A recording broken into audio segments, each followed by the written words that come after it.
हाय नमस्कार दोस्तों, कैसे हैं आप सब लोग। और आज का मेरा डे 3 है नो फैप का। और आज की वीडियो में मैं आपके साथ कुछ अपने आज के अनुभव शेयर करना चाहूँगा।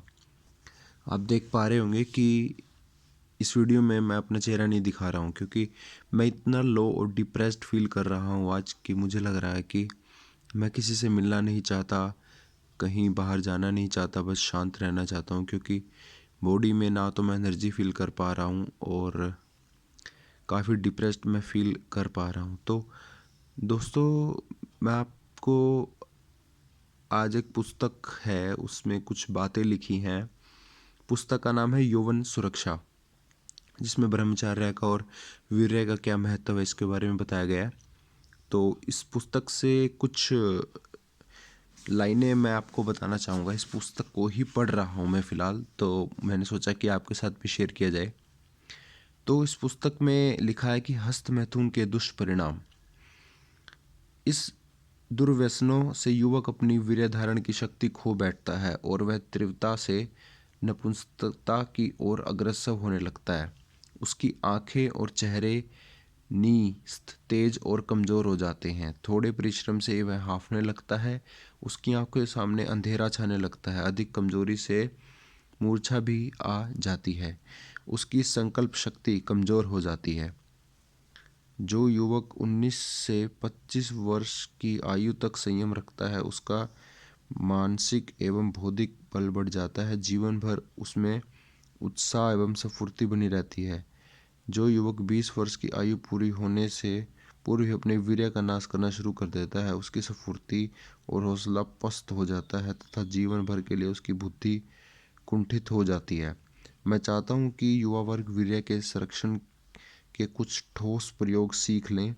छोटे मोटे प्रयोग, उपवास, भोजन में सुधार आदि तो ठीक है, परंतु वे अस्थायी लाभ ही दे पाते हैं। कई प्रयोग से यह बात सिद्ध हुई है। तो दोस्तों, इसमें एक और पैरा दिया गया है जिसमें कुछ प्रयोग हुआ था, उसके बारे में उल्लेख किया गया। अमेरिका में किया गया प्रयोग। अमेरिका में एक विश्वविद्यालय में 30 विद्यार्थियों को भूखा रखा गया। इससे उतने इससे उतने समय के लिए तो उनका काम विकार दबा रहा, परंतु भोजन करने के बाद फिर से उनमें काम वासना और जोर पकड़ने लगी। लोहे के लंगोट पहनकर भी कुछ लोग काम दमन की चेष्टा करते पाए जाते हैं। उनको सिकड़िया बाबा कहते हैं। वो लोहे या पीतल के लंगोट पहनकर उसमें ताला लगा देते हैं। कुछ ऐसे भी लोग हुए हैं जिन्होंने इस काम विकार से छुटकारा पाने के लिए अपनी जनेंद्रिय ही काट दी और बाद में बहुत पछताए। उन्हें मालूम नहीं था कि जनेंद्रिय तो काम विकार प्रकट होने का एक साधन है। फूल पत्ते तोड़ने से पेड़ नष्ट नहीं होता। मार्गदर्शन के अभाव में लोग कैसी कैसी भूल करते हैं, ऐसा ही यह एक उदाहरण है। तो दोस्तों, आपने देखा कि इस पुस्तक में जो बातें बताई गई हैं वो सब मास्टरबेशन के साइड इफ़ेक्ट्स बताए गए हैं। और मास्टरबेशन के बहुत ज़्यादा साइड इफ़ेक्ट है। मतलब कि ये आपकी जो ब्रेन है उसके लिए फूड का काम करता है। लेकिन दोस्तों, एक जो सबसे गंभीर और सबसे गलत बात वो ये है कि मॉडर्न साइंस जो है वो इस चीज़ को नहीं मानता है। वो तो ये कहते हैं कि ये नॉर्मल है, चाहे रोज़ करो या 3 दिन में एक बार। मतलब पता नहीं वो कैसे कैसे लॉजिक देते हैं। यूट्यूब पर भी आप जाओगे तो आपको इतने यूट्यूबर मिलेंगे, फेमस यूट्यूबर, जिनको पूरा देश कॉपी करता है, जिनकी बातें मानता है, जिनका न्यूट्रिशन और एक्सरसाइज बच्चे और सब देखते हैं।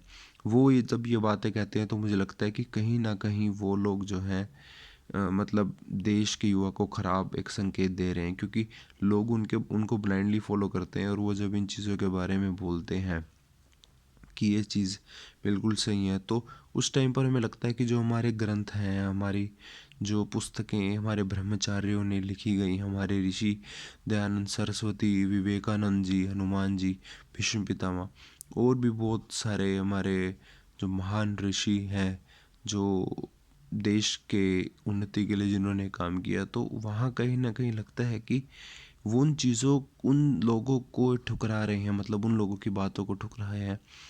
तो वहाँ एक क्वेश्चन उनके ऊपर निकल के आता है। कुछ चीज़ें वो सही कर रहे हैं कि लोगों को एक्सरसाइज के बारे में अवेयर कर रहे हैं, सही खाने के बारे में अवेयर कर रहे हैं, लेकिन एक दो चीज़ें हैं। एक तो वो नॉन वेज फूड को ज़्यादा जोर देते हैं, और दूसरा इस चीज़ को, मास्टरबेशन को, वो बिल्कुल ओके बताते हैं। ये दो चीज़ें बिल्कुल ही जो है ज़्यादा वो गलत हैं। तो अगर इन दो चीज़ों में सुधार हो जाए तो फिर चीज़ें सुधर जाएंगी। तो आज की वीडियो में इतना ही, और हम बाकी वीडियो में मैं कल बात करूँगा आपसे। और आज के लिए विदा लेता हूँ। Thank you.